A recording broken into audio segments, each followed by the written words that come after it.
Le Puppet Sporting Club, c'est une compagnie de théâtre et marionnettes qui est installée au Vigan, en milieu rural donc, et qui a été créée en 2020. Et on crée des spectacles, d'abord des spectacles pour les enfants, et puis aussi des spectacles pour adultes. Et maintenant, depuis 2 ans, on travaille beaucoup avec les ados. Et nos spectacles sont toujours l'occasion d'aborder des thématiques sociales, par exemple le genre, par exemple la peur chez les enfants. Là, avec les ados, on travaille sur le harcèlement. On fait beaucoup d'actions de médiation. Aussi, on utilise l'art pour aller à la rencontre des gens.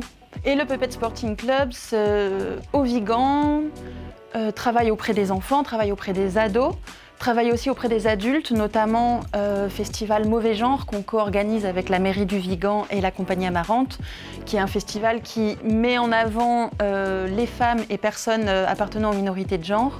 Eh bien, je vous présente déjà Iris, qui est notre conférencière, qui va rencontrer les ados pour leur parler de la violence et de ses effets sur les individus. Elle apparaît dans le projet Habile Solidarité, pour lequel on a obtenu le premier prix de la lutte contre les violences faites aux femmes, qui nous concerne tous et toutes. Et Iris, donc, c'est une ado, une éternelle ado. En fait, c'est un spectacle qui mélange des temps de médiation. Ça commence par du spectacle, ça s'arrête, on est bloqué. En fait, Iris ne veut pas jouer.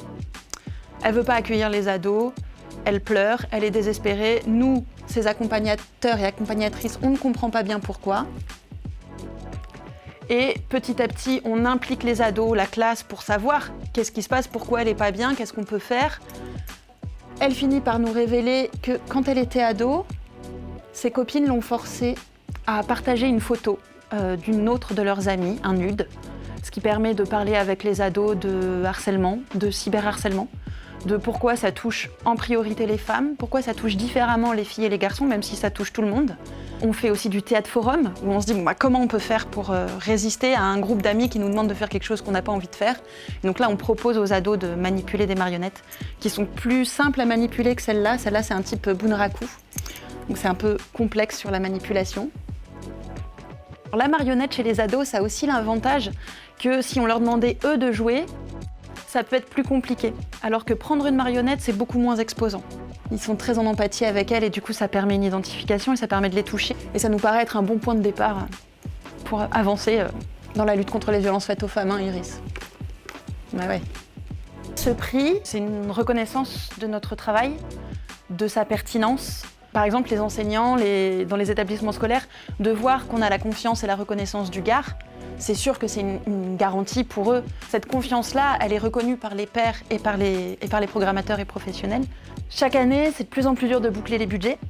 Et là, cette aide dont on a eu l'annonce en fin d'année 2024, ça nous a permis de souffler, de se dire oui, on va pouvoir continuer à être payé pour ce qu'on fait, on va pouvoir continuer à développer nos actions. Dans le milieu de la culture, comme dans le milieu associatif, les conditions de travail, elles sont souvent précaires. Là, ça nous permet de nous battre un peu pour l'emploi aussi. Et c'est précieux.